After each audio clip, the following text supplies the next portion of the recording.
Assalamualaikum warahmatullahi wabarakatuh. Berjumpa lagi di channel kita, Edi Prayitno, Menachem Ali Official, Geraha Mu'alaf dan Geraha Mu'alaf TV. Seperti biasa, setiap malam Jumat kita selalu mengadakan kajian-kajian yang menarik bersama Ustadz Menachem Ali. Assalamualaikum Ustadz. Waalaikumsalam warahmatullahi wabarakatuh. Kemarin kita sudah membahas soal apakah Yesus disalib atau tidak. Dan kita juga sudah menampilkan pendapat dari imam dari gereja ortodok, yaitu Yohanes Damaskus. Nah, bagaimana pendapat para netizen, Ustaz? Pak Edi bertanya kepada saya sebagai bentuk respon apa yang sudah kita lakukan pada pekan yang lalu mengenai diskusi yang sangat menghebohkan temanya. Kita seharusnya sebagai seorang muslim paling tidak harus membuka wawasan secara luas bahwa berbagai perspektif itu perlu kita ketahui dan harus kita pahami dengan berlapang dada. Agama-agama, terutama dalam konteks agama-agama Timur Tengah yang merujuk pada Abrahamic Faith, agama-agama Ibrahimiyah, yakni agama Yahudi, Kristen, dan Islam, ternyata memang memiliki keunikan masing-masing, terutama ketika berbicara mengenai tokoh sentral yang disapa namanya dengan istilah Isa ibnu Maryam atau Yesus al-Masih atau Yeshua HaMashiach. Nah, saya kira ini menjadi pelajaran bagi kita. Karena bagaimanapun juga, meskipun ada perbedaan, tapi sekaligus ada titik temu. Saya ambil contoh dalam masalah nama saja. Di Timur Tengah, orang-orang Muslim Arab ataupun orang-orang Kristen Arab, ketika menyapa sang tokoh itu, mesti ada penanda identitasnya. Misalnya apa? Kalau di kalangan Muslim di Timur Tengah, mereka selalu biasa menyebut dengan sebutan Isa al-Masih. Sedangkan saudara-saudara kita yang beragama Kristen di kawasan Timur Tengah, mereka menyebutnya dengan nama yang agak berbeda. Bukan menyebut Isa al-Masih, tapi menyebut Yesus al-Masih. Misal mereka menyebut Rabbuna Yesus al-Masih. Itu bahasa khas Kristen di Timur Tengah. Sementara kita, Muslim, menyebutnya Sayyidina Isa al-Masih, bukan menyebut Yesus al-Masih. Ini kalau kita memahami karakter bahasa yang dipakai sebagai penanda identitas. Nah, sekali lagi, memang yang kita bicarakan ini bukan tema biasa, tapi ini tema yang mencoba membuka wawasan supaya kita memahami. Dan sekali lagi, jangan salah paham bahwa yang kita bicarakan kemarin pada pekan yang lalu itu memang berbicara mengenai salah satu tokoh bapak gereja yang sangat-sangat representatif. Dia dikenal namanya dengan sebutan Yohanes Damaskene, Santo Yohanes Damaskene. Beliau lahir tahun 676 Masehi. Dan itu pada masa kekhilafahan Bani Umayyah. Kalau kita lihat timeline atau lini masa, kalau bahasa Indonesianya lini masa, kalau bahasa Inggrisnya timeline. Kita lihat tahun 676 Masehi beliau dilahirkan, itu era kekuasaan Bani Umayyah begitu besar. Dan bagaimana pada masa itu Quran sudah dipelajari bukan hanya di kalangan Muslim, tapi juga dipelajari di kalangan non-Muslim. Bahkan orang-orang Kristen Arab waktu itu akrab dengan bacaan Quran, akrab mendaras Quran, akrab mempelajari Quran. Tentu saja dalam bahasa Arab, bukan bahasa Indonesia, bukan bahasa Inggris, tapi dalam bahasa Arab. Dan apa yang apa yang kemarin kita sajikan, teks bahasa Yunani, ya kan?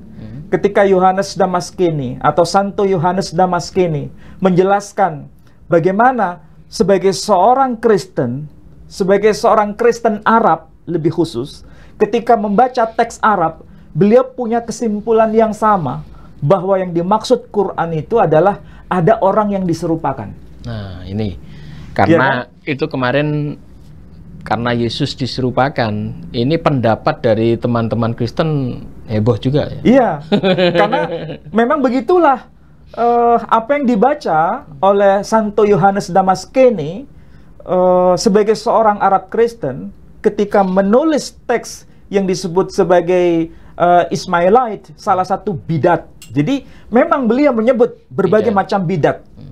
Bidat itu heresi atau ajaran-ajaran sesat yang mengidentifikasi apa sebetulnya yang dianggap sesat itu. Salah satunya ajaran Islam itu dianggap sesat oleh Santo Yohanes Damaskene. Salah satu bukti untuk mengatakan Islam itu sebagai ajaran sesat adalah ketika dia membaca teks Quran dan kesimpulannya adalah di situ menginformasikan ada orang yang diserupakan di kayu salib. Dia menganggap sesat tetapi masih mengakui Al-Quran. Itulah sebabnya ini kan bukan dalam konteks keyakinan Santo Yohanes Damaskene. Kalau keyakinan Santo Yohanes Damaskene, dia mengakui adalah Yesus yang disalibkan. Tapi ketika dia membaca teks Quran berbahasa Arab, justru dia berhadapan dengan teks Arab itu menegaskan memang di situ yang dimaksud adalah bukan Yesus yang disalibkan, tapi imitasi Yesus yang disalibkan. Siapa yang dimaksud imitasi Yesus yang disalibkan? Orang lain itu yang dimaksud. Jadi ini sebetulnya harus dibedakan mana keyakinan sebagai seorang Kristen dan mana hasil pembacaan Quran sebagai seorang Kristen. Itu kan dua hal yang berbeda, Pak Edi. Tahu maksud saya? Jadi dia memakai pendekatan Kristen untuk membaca Al-Quran, begitu?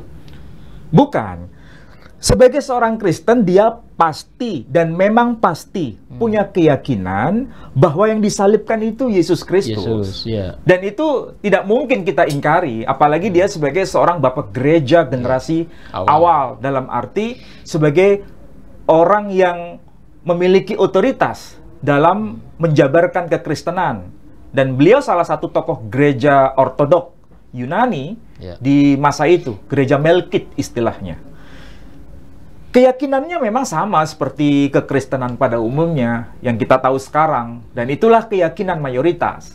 Tetapi yang menarik di situ, bagaimana kita sebagai seorang Muslim atau sebagai seorang Kristen Arab, ketika membaca teks Quran, mengikuti pola pemahaman orang-orang Kristen di masa awal terhadap Quran. Bukan pembacaan orang-orang Kristen Arab terhadap Injil, bukan. Harus dibedakan nih.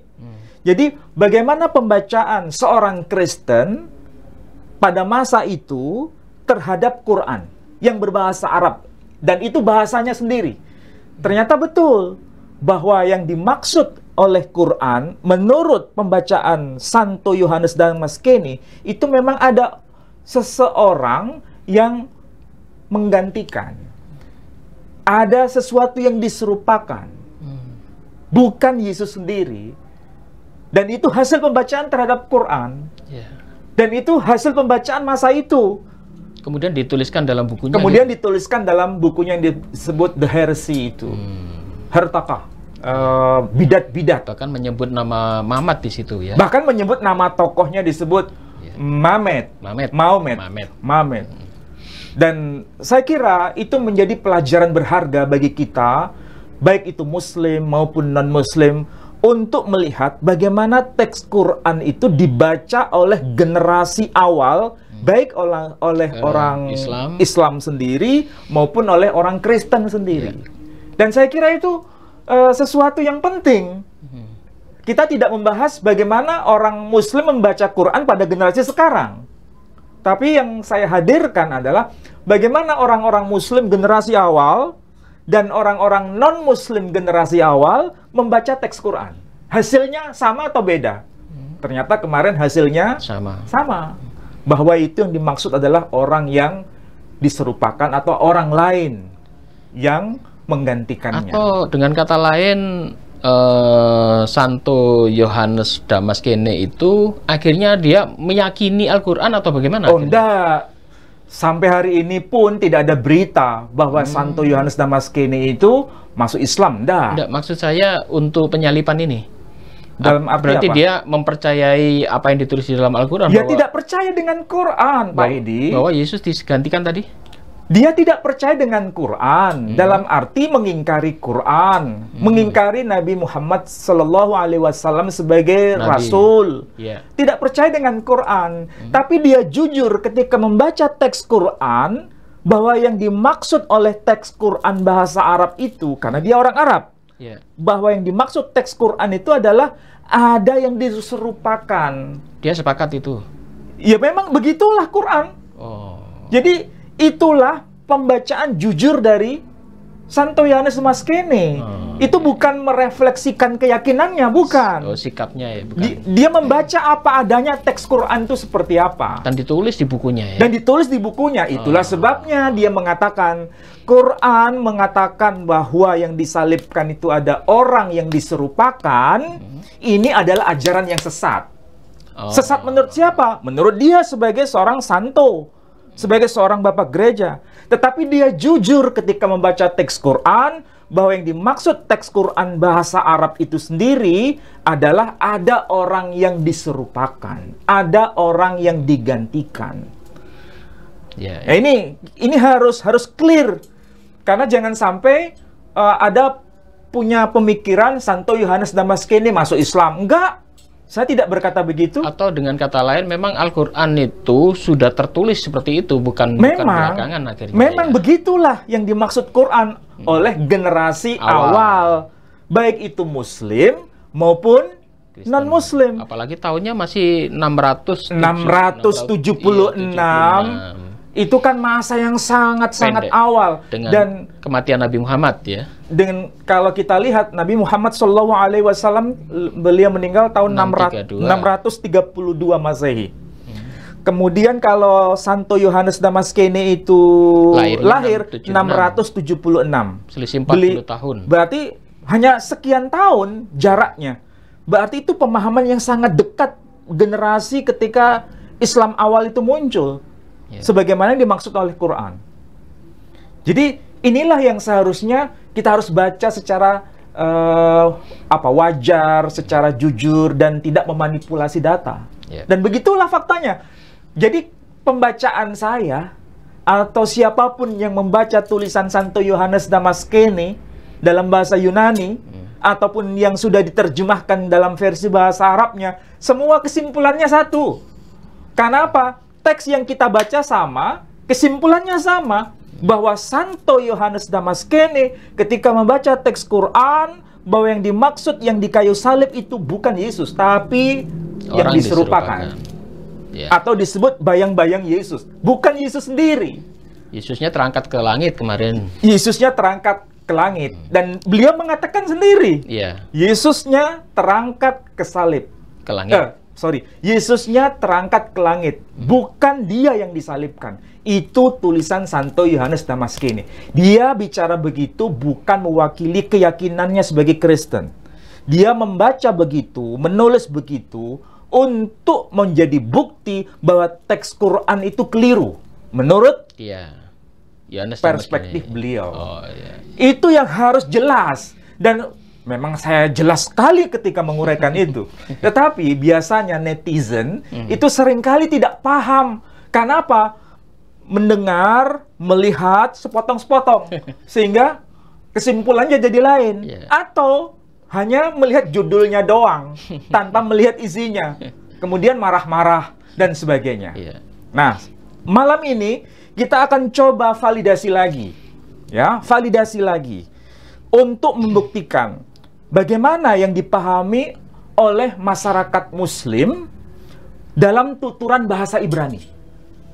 Bayangkan, masyarakat Muslim atau mereka yang menjadi mu'allaf, tapi mereka bertutur dalam bahasa Ibrani ketika memahami Quran itu seperti apa. Itu kan perlu pembacaan.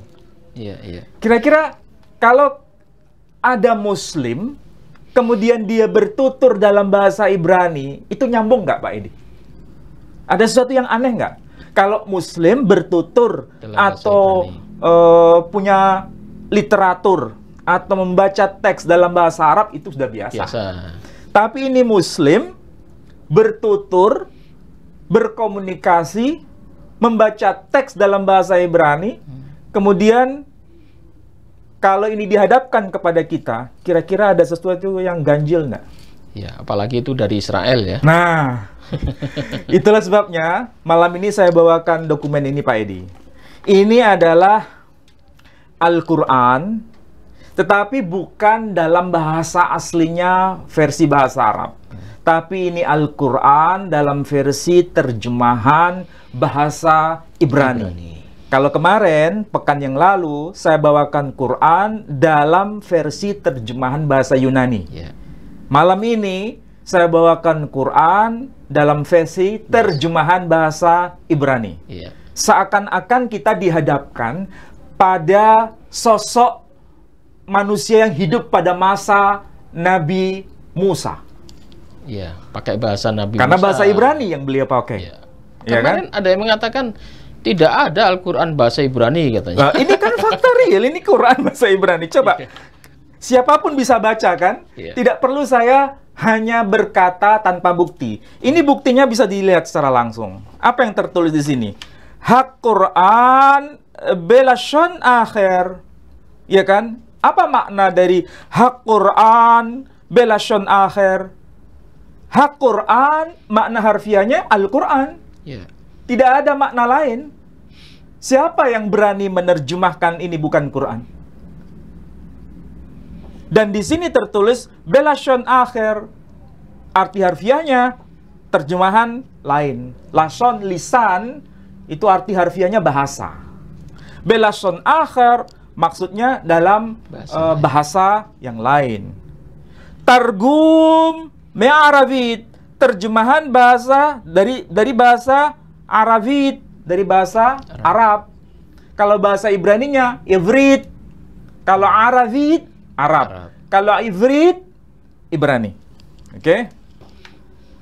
Dan ini penerjemahnya siapa?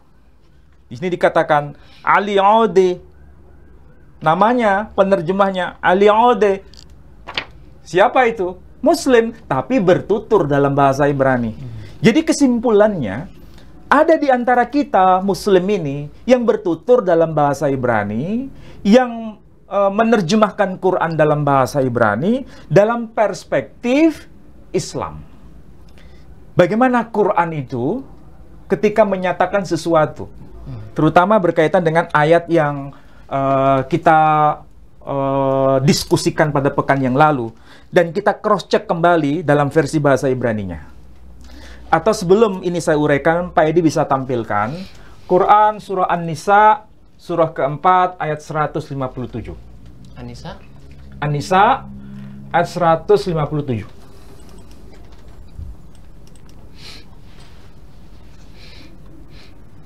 Dan karena ucapan mereka, sesungguhnya kami telah membunuh Al-Masih, Isa putra Maryam, Rasulullah. Padahal mereka tidak membunuhnya dan tidak pula menyalibnya. Tetapi yang mereka bunuh ialah orang yang diserupakan dengan Isa bagi mereka. Sesungguhnya orang-orang yang berselisih paham tentang pembunuhan Isa benar-benar dalam keraguan-raguan tentang yang dibunuh itu.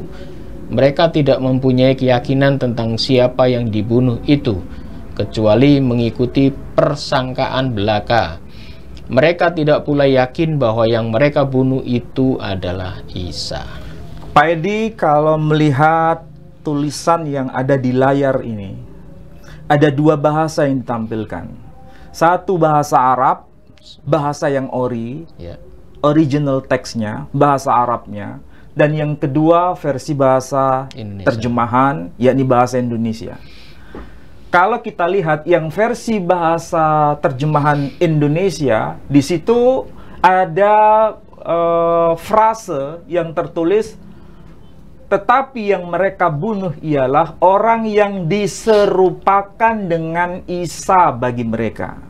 Kesimpulannya, berdasarkan teks terjemahan bahasa Indonesia, yang disalibkan itu Nabi Isa atau orang yang mirip atau yang diserupakan dengan Nabi Isa? Orang yang mirip. Nah, berarti ada orang lain kan? Orang lain. Bukan Nabi Isa sendiri. Bukan, iya. Itu kalau kita lihat teks yang bahasa Indonesia. Inilah yang kita bisa pahami persis seperti bagaimana Santo Yohanes Damaskene, seorang Arab, bahkan seorang Arab Kristen, ketika membaca teks Quran, punya pembahasan dan pemahaman yang sama.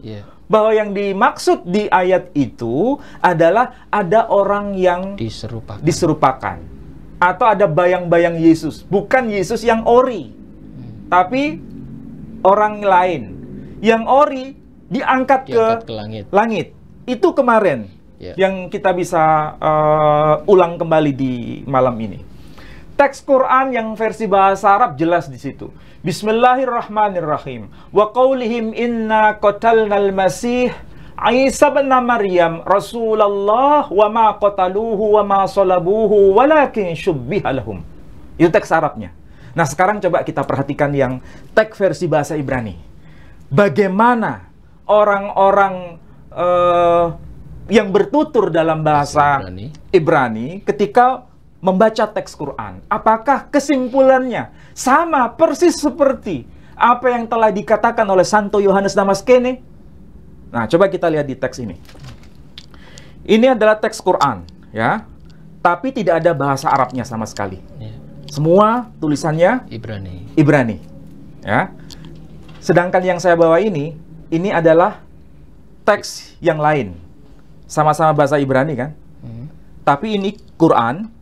Yang warna putih ini bukan Quran. Ini adalah The New Testament. Kitab suci perjanjian baru, tapi dalam versi bahasa Ibrani. Kesimpulannya sederhana.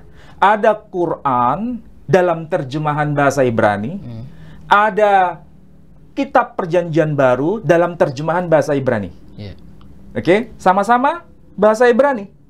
Tapi ini pelajaran bagi kita semua, bahwa bahasa itu bisa dipakai oleh siapapun dan tidak ada seorang pun yang boleh melarangnya.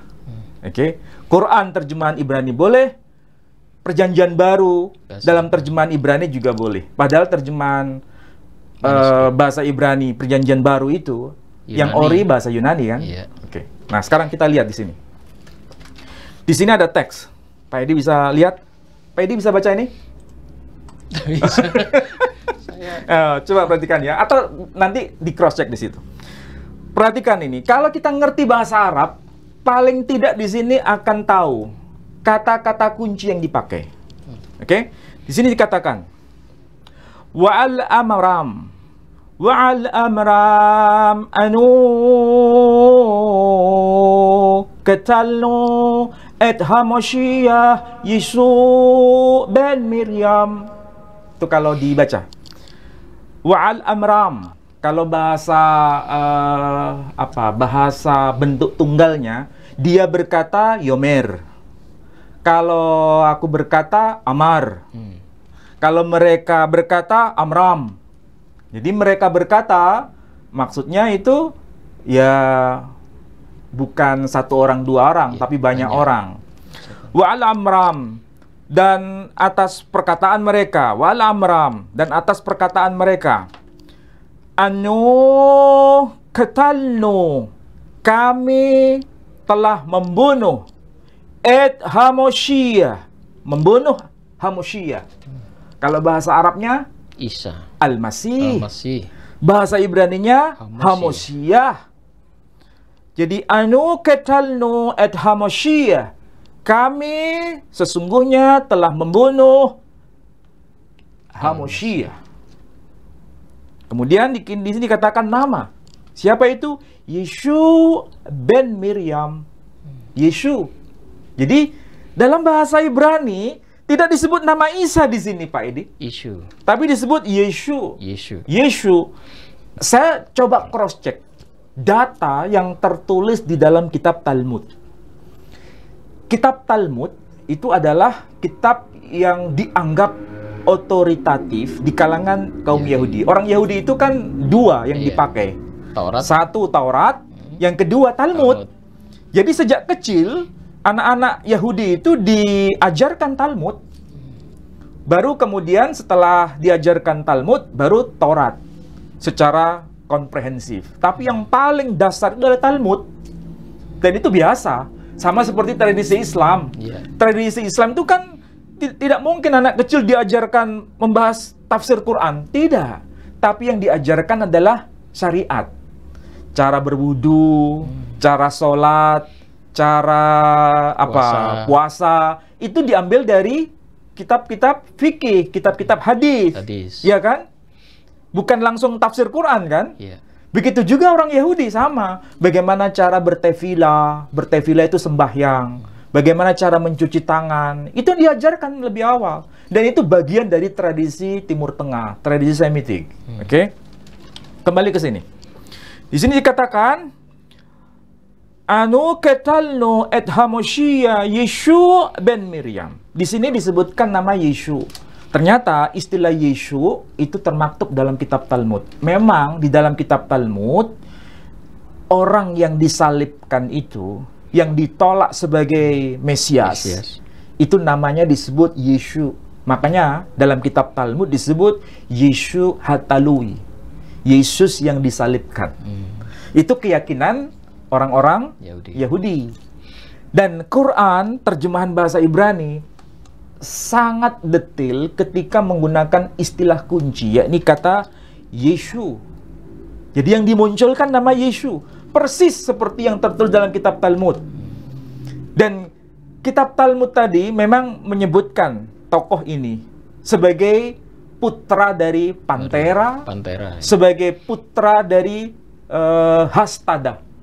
Siapa itu Hastada? Satid Dami Ba'ala, sang perempuan yang tidak bisa menjaga kehormatannya. Tuduhan mereka. Nah, itu tuduhan mereka. Itu yang termaktub dalam kitab Talmud. Oke? Jadi, ketika saya baca teks terjemahan Quran versi bahasa Ibrani, itu sebetulnya saya shock, Pak Idi. Betul, saya shock. Shocknya itu apa? Ketika saya membaca teks ini, kok di sini muncul nama Yesus. Yeshu. Dan itu istilah yang saya akrabi ketika saya baca Talmud. Jadi ketika saya baca Talmud, kemudian saya baca Quran terjemahan bahasa Ibrani, shock saya. Sama ya. Karena itulah yang dimaksud. Orangnya sama. Oke? Jadi Yeshu itu bahasa Ibrani. Ben Miriam, putra dari Miriam. Shaliyah Adonai. Saliyah itu sang utusan. Adonai itu Tuhan. Allah di situ pakai alif, lamed, hei. Saliyah Adonai. Jadi kalau dibaca lengkap, wa al-amram anu katalno et Hamoshiyah Yeshu ben Miriam Shaliyah Adonai walau qataluhu walau salavuhu. Nah, di sini katakan apa? Walau qataluhu walau salavuhu. Kalau bahasa Arabnya wa ma qataluhu wa ma salabuhu. Hampir sama. Sama kan dengan bahasa Arab. Teks Arabnya wa ma qataluhu wa ma salabuhu. Mereka tidak membunuhnya dan mereka tidak menyalibkannya. Kalau di sini versi Ibrani walau qataluhu walau salavuhu. Mereka tidak membunuhnya, mereka tidak menyalibkannya. Di sini ada penegasan Pak Edi. Nah, apa itu penegasannya? Dikatakan We'ulam nidmah lahem. We'ulam, akan tetapi nidmah, ada yang diserupakan lahem bagi mereka. Apa maksudnya? Tetapi ada yang diserupakan bagi mereka, lahem, bagi mereka. Kalau bahasa Arabnya lahum. Berarti kalau dikatakan ve'ulam nidmah lahem, ada yang diserupakan bagi mereka, berarti apakah Yesus atau bukan Yesus? Bukan Yesus. Bukan. Berarti teks terjemahan Ibrani mengisyaratkan ada sosok lain. Nah, itulah sebabnya ketika teks ini dibaca lengkap, dikatakan ini. En lahem bokhal da'at. En lahem. Tidak ada bagi mereka bokhal da'at. Pengetahuan kesemuanya itu. Jadi mereka nggak punya pengetahuan secara rinci tentang kejadian atau peristiwa itu. Karena memang Quran mengisyaratkan ada yang diserupakan. Bahkan di sini dikatakan walau qataluhu, mereka tidak membunuhnya. Ini teks versi bahasa Ibrani dari terjemahan Quran. Saya baca apa adanya, persis seperti Santo Yohanes Damaskene ketika membaca teks Quran bahasa Arab. Dan ini saya baca dalam versi bahasa Ibrani, siapapun yang baca teks ini, kesimpulannya sama seperti yang saya bicara. Oke, di sini dikatakan siapa?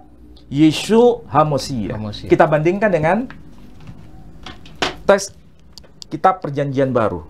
Ya, ini kan Kitab Perjanjian Baru. Ya, nah, ini. Haberit Hahadasya. Haberit arti harfiahnya perjanjian. Ya. Haberit perjanjian, Hahadasya baru. Hadithun bahasa Arabnya hadithun itu baru. Sefri Haberit Hahadasya maksudnya kitab-kitab perjanjian baru. Targum Hadash terjemahan baru. Targum kalau tadi Targum Me'aravit bahasa Ibraninya arti harfiahnya terjemahan dari bahasa Arabnya. Kalau ini Targum Hadash terjemahan baru. United Bible Societies. Perhatikan di sini. Atau sebelum saya baca, lihat Injil Markus pasal 1 ayat 1.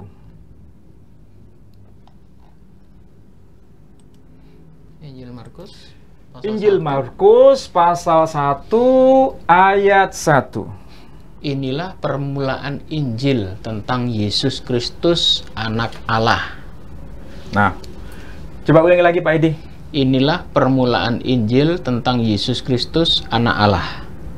Nah, perhatikan ya, itu versi terjemahan bahasa Indonesia. Seperti ada inilah permulaan Injil Yesus Kristus anak Allah. Di sini dikatakan apa? Ini yang versi bahasa Ibrani.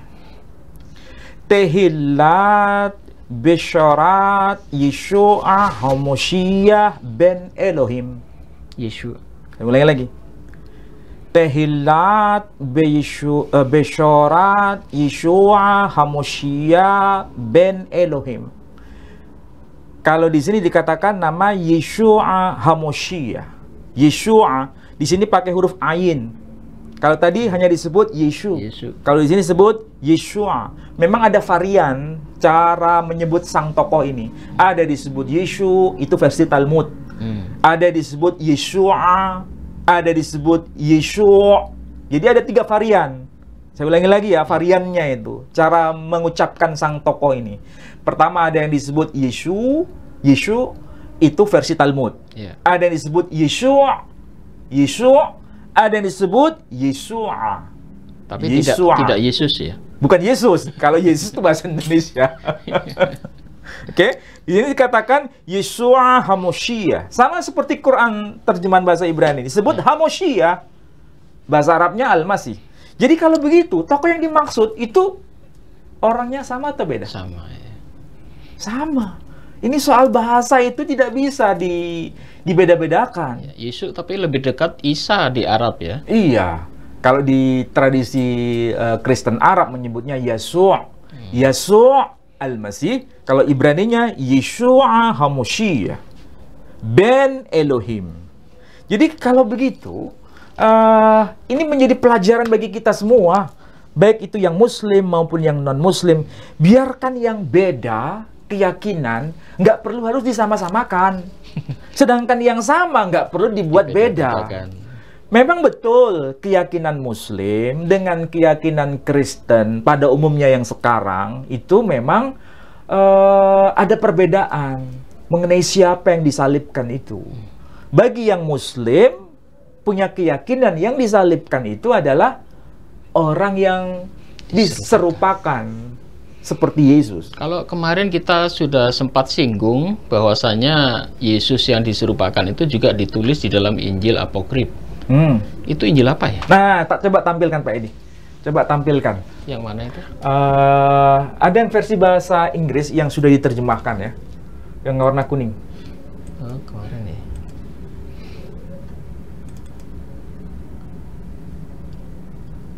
Ini yang versi bahasa Arabnya. Yang warna kuning. Oh, bukan. Ini yang tulisan Santo Yohanes Damaski nih. Coba. Oh, yang Inggris ya? Yang Inggris tadi, yang dibaca. Bentar, yang mana tadi ya? Yang dibaca Mas Tias tadi.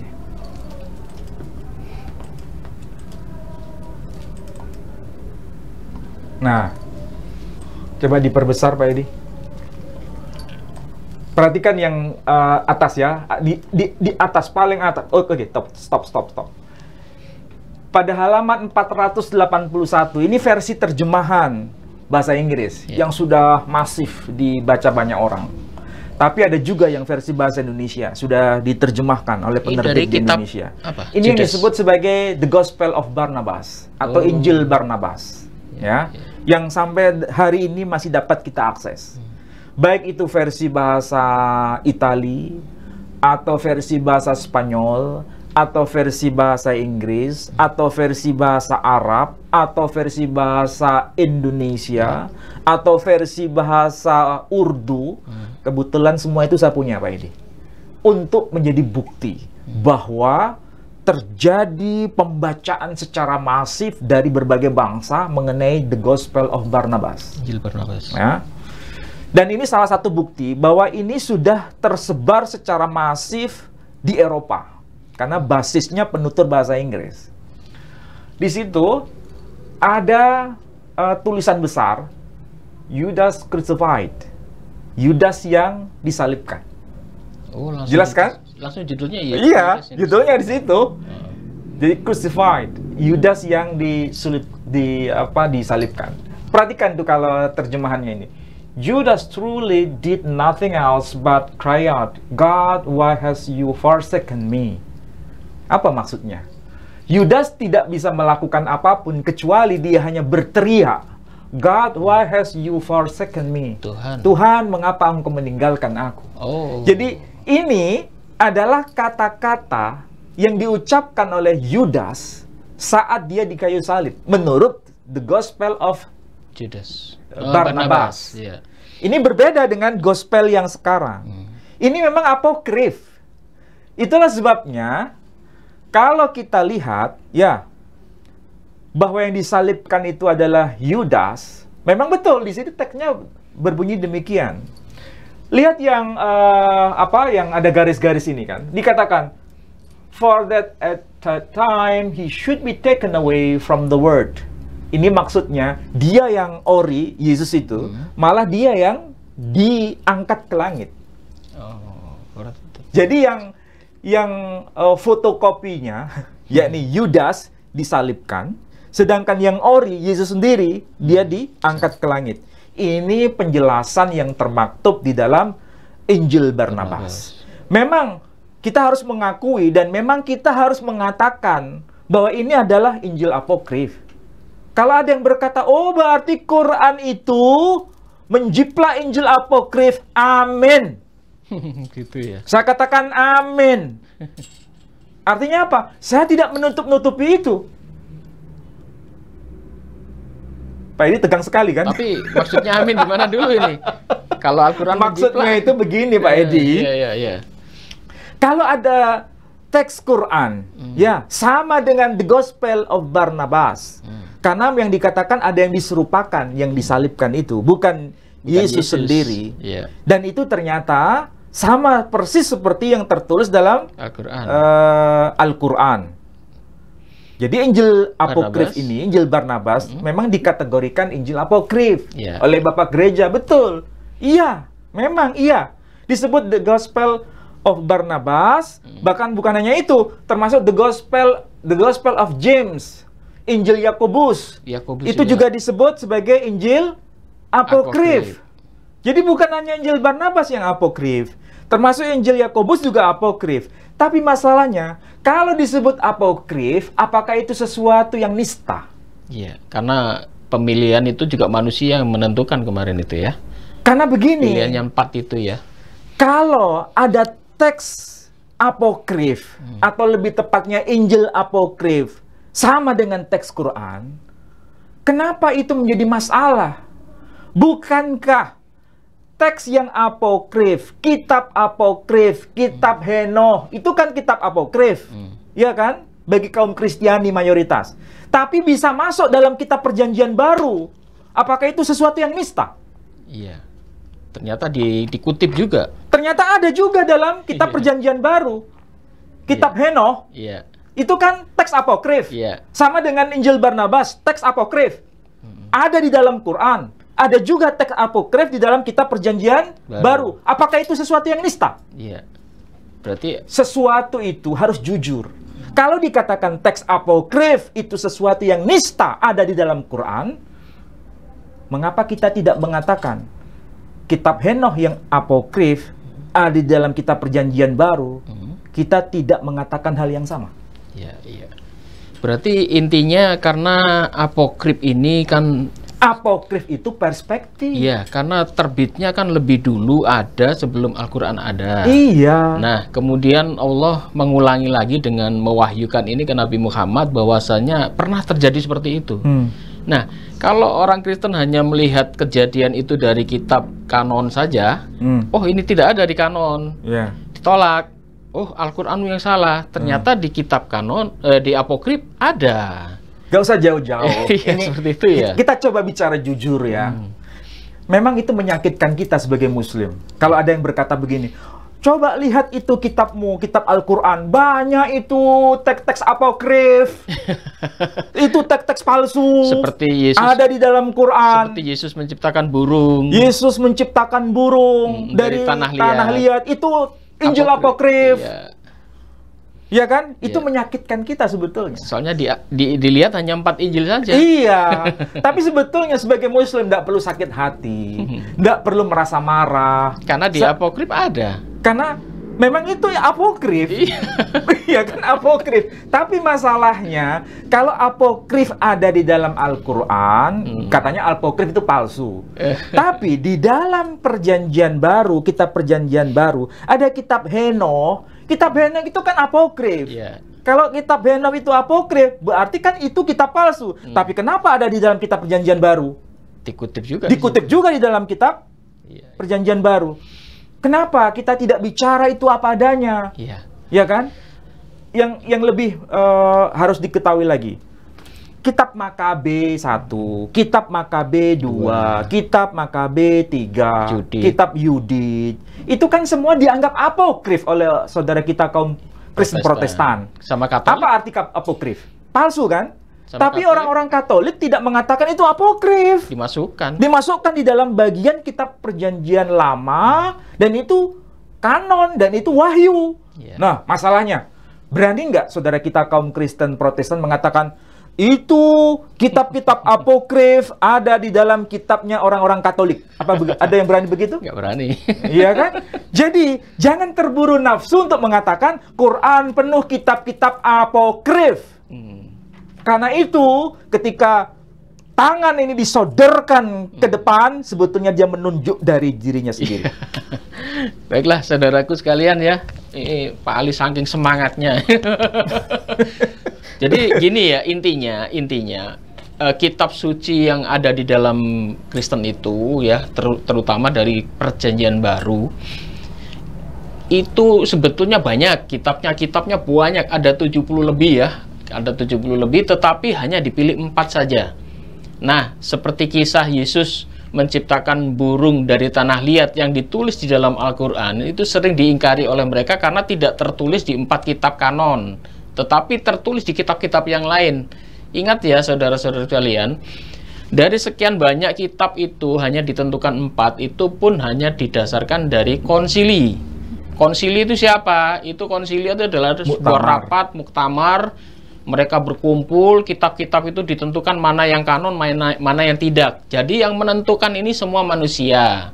Jadi ini kanon, ini tidak. Ternyata yang tidak dianggap kanon itu tertulis di dalam Al-Quran. Kemudian mereka menuduh bahwa Al-Quran menjiplak dari tulisan-tulisan palsu, dia bilang ya. Tetapi ingat ya, yang menentukan itu manusia. Kita lebih percaya pada Allah SWT yang sudah memfirmankan Al-Quran kepada Nabi Muhammad. Tadi Ustadz Ali bilang amin, jangan salah paham dulu. Maksudnya ini memang ada kisahnya tertulis, kejadian itu ada. Berarti Al-Quran itu tidak bohong menulis soal, contohnya Yesus menciptakan burung dari tanah liat. Contohnya Yesus diserupakan, itu ternyata tidak hanya tertulis di dalam kitab kanon, tetapi tertulis di dalam kitab apokrif. Ini saya luruskan ya, biar penonton tidak bingung. Baiklah saudaraku sekalian, kita kembali. Besok ini Idul Adha. Jadi kami dari Yayasan Pembina Mu'alaf at-Tauhid menerima ya, dan juga membagikan daging korban untuk saudara-saudaraku sekalian yang ingin berkorban untuk para mu'alaf binaan kami. Silahkan, kami juga siapkan, baik itu kalau menyumbang kepada kami berupa uang, akan kami belikan sapi, atau yang ingin membeli sapi kepada kami siapkan. Sapi-sapi yang ada di dalam yayasan kami ini didatangkan langsung dari Pulau Madura, sapi merah ya. Jadi Anda bisa langsung menghubungi kami, ada hotline di sini, Anda bisa langsung telepon kepada admin kami. Seberapapun ya untuk Anda mau sumbangkan. Kalau mampunya hanya menyumbang kambing, silahkan Anda menghubungi kami berkorban kambing, atau ingin berkorban sapi, silahkan. Berapapun ya. Jadi silahkan Anda bisa berkorban, dan ini akan kami teruskan kepada para mu'alaf binaan kami, termasuk para mu'alaf yang ada di luar kota atau yang ada di luar pulau ya. Dan untuk saudara-saudara sekalian yang selalu mendukung kami, silakan Anda sisihkan dana Anda, dukung kami dalam perjuangan menegakkan Islam, dan juga kajian-kajian ini bisa Anda salurkan di rekening di bawah ini, di Bank Syariah Indonesia ya. Dan untuk Anda sekalian yang sudah mendukung kami ucapkan banyak terima kasih. Semoga Allah SWT akan melipat gandakan rezeki Anda. Ada closing, Ustaz? Ya, paling tidak saya ingin berikan penekanan bahwa di dalam teks Quran, khususnya berkaitan dengan peristiwa penyaliban, ya, siapa yang disalibkan, siapa yang diserupakan, itu memang ada kaitan dengan Injil Apokrif. Yeah. Dan lebih tegas lagi, The Gospel of Barnabas. Dan ini bukan Injil yang baru muncul pada abad ke-16 Masehi. Bukan diciptakan oleh seorang Muslim, bukan. Tapi justru ketika Islam belum lahir di pentas sejarah, pada abad ke-7 Masehi, The Gospel of Barnabas itu sudah ada. Pernah dilarang bahkan ya? Bahkan dilarang oleh gereja karena dianggap apokrif. Ya. Oleh siapa? Paus Gelasius. Tahun 492 Masehi. Perhatikan itu. 492 Masehi beliau awal memerintah. Dan beliau mengakhiri masa jabatan sebagai paus itu tahun 496 Masehi. Berarti ketika dia melarang Injil-Injil apokrif untuk dibaca, salah satunya The Gospel of Barnabas, Injil Barnabas, salah satunya motifnya adalah karena memang yang disalibkan itu bukan Yesus. Itulah sebetulnya yang menjadi dasar kenapa ada tafsir yang paling awal, yakni tafsir Muqatil Ibn Sulaiman, menyebutkan secara tegas nama tokoh yang dimaksud adalah Yudas. Dan kita sudah bahas pada pekan yang lalu. Kemarin. Baik. Demikian saudara-saudara sekalian, silakan Anda simak kajian-kajian kami selanjutnya yang jelas akan membuka wawasan, dan kajian-kajian semacam ini jarang ya Anda dengar. Mungkin ini adalah hal yang baru. Jadi untuk Anda sekalian yang belum paham, pelan-pelan. Yang belum paham, pelan-pelan, mungkin ya ada tingkatan-tingkatannya ya, tetapi kami berharap kehadiran kami ini membuat Islam lebih cerdas, lebih membuka wawasan. Kalau kita membahas kitab-kitab yang lain, jangan langsung dijudge bahwa kami ini Yahudi lah, pro anu. Ini murni kajian ilmiah, lintas agama, lintas iman, bahkan lintas kitab. Ya, ini tujuan kami adalah untuk supaya umat muslim ini lebih cerdas, apalagi sekarang ini era-era digital, gimana informasi itu sangat luar biasa, Anda bisa dapatkan dari mana-mana. Jadi kalau umat Islam ini selalu terkungkung, terbelenggu seperti kata dalam tempurung, kapan kita akan menjadi maju ya. Yang jelas semoga kejayaan Islam di masa lalu bisa bersinar lagi di masa yang akan datang, itu tujuan kami. Demikian, mohon maaf jika ada salah kata. Wabillahi taufik wal hidayah. Wassalamualaikum warahmatullahi wabarakatuh. Waalaikumsalam warahmatullahi wabarakatuh.